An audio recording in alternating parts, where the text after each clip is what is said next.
salam sejahtera untuk kita semua. Perkenalkan, nama saya Dwi Kileo Palabuan. Saya berasal dari Fakultas Pertanian jurusan Peternakan angkatan 2019 dengan NIM 19030560044. Kali ini saya akan membuat video terkait dengan tugas video resume ilmu ternak unggas.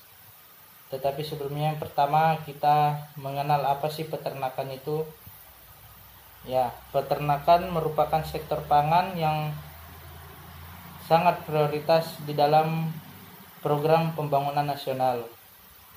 Sedangkan pakan adalah aspek ilmu peternakan yang mempelajari tentang bahan pakan untuk ternak, baik yang secara konvensional maupun inkonvensional.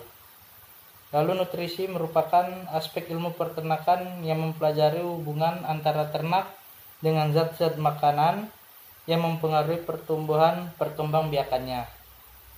Lalu formulasi merupakan kombinasi beberapa jenis bahan pakan untuk mencukupi kebutuhan nutrien ternak. Lalu apa sih kunci sukses dari peternakan? Ya, yang pertama adalah feeding atau pakan. Ya, pemberian pakan sangat penting untuk mengetahui cara pemberian pakan baik dalam mutu maupun jumlah. Yang kedua, breeding atau reproduksi. Di sini dalam peternakan juga perlu memperhatikan penggunaan bibit yang unggul termasuk cara pengembangbiakannya. Yang ketiga, manajemen atau pemeliharaan. Yang diperhatikan adalah tata laksana, perkandangan, maupun lokasi kandang agar tidak terjangkit dari suatu penyakit, serta perawatan dan pemasarannya. Yang ketiga, kita buka sumber pakan ternak unggas.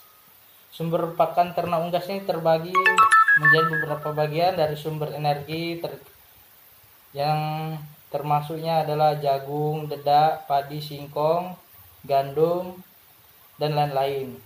Protein yang termasuk dari bungkil kedelai, tepung ikan, bungkil kelapa, tepung keong, dan sejenisnya. Sumber mineral dan vitamin termasuk tepung tulang, tepung kulit kerang, maupun vitamin C, B, dan ADK, dan lain-lain.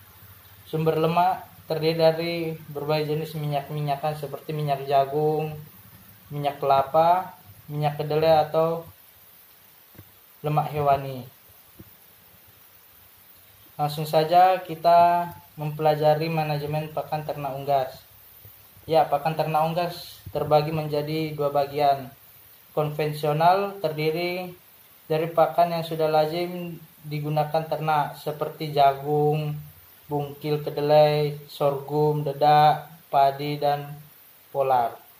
Sedangkan inkonvensional yang belum lazim digunakan untuk ternak dan bersifat musiman seperti tepung daun singkong, tepung sagu, bungkil biji karet, tepung kepala udang, dan sorghum.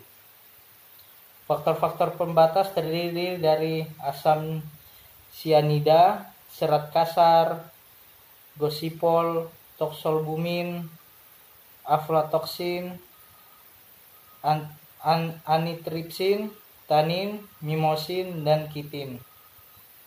Cara yang dapat dilakukan menghilangkan faktor pembatas adalah yang pertama dengan pencucian, perendaman, pemanasan, atau sering dilakukan dengan kukus, rebus, sangrai, atau penguapan. Yang keempat, pengeringan dengan matahari atau oven. Yang kelima, ekstrak atau pemerasan atau penekanan guna untuk mengurangi kadar air. Yang keenam adalah pencacahan atau pemarutan menjadi partikel kecil agar bisa masuk ke dalam saluran pencernaan si unggas dengan baik. Yang ketujuh adalah penggilingan. Yang kedelapan ada pendinginan, penambahan bahan kimia, dan fermentasi.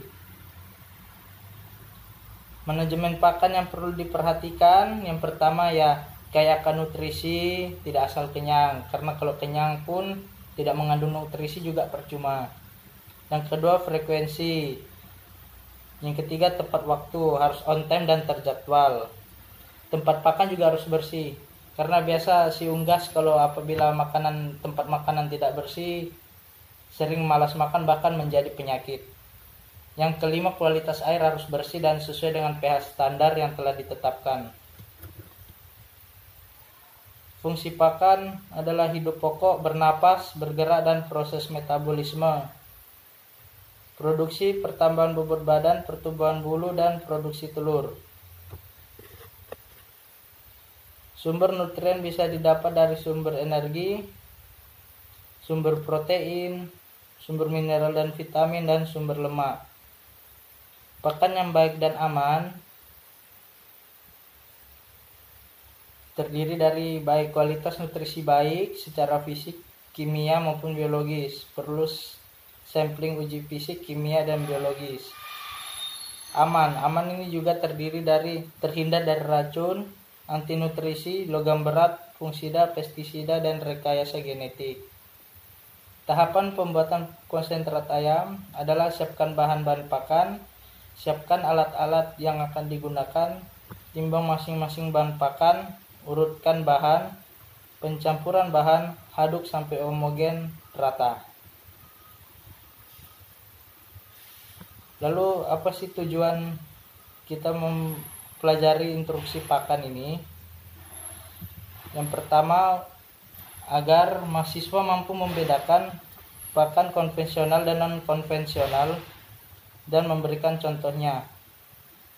Mahasiswa mampu memahami fungsi pakan di dalam tubuh ternak. Dan yang terakhir, mahasiswa dapat memahami pakan yang aman untuk ternak. Ya, sekian dari saya video terkait resuman materi ilmu ternak unggas. Kiranya kita selalu dalam keadaan sehat. Terima kasih.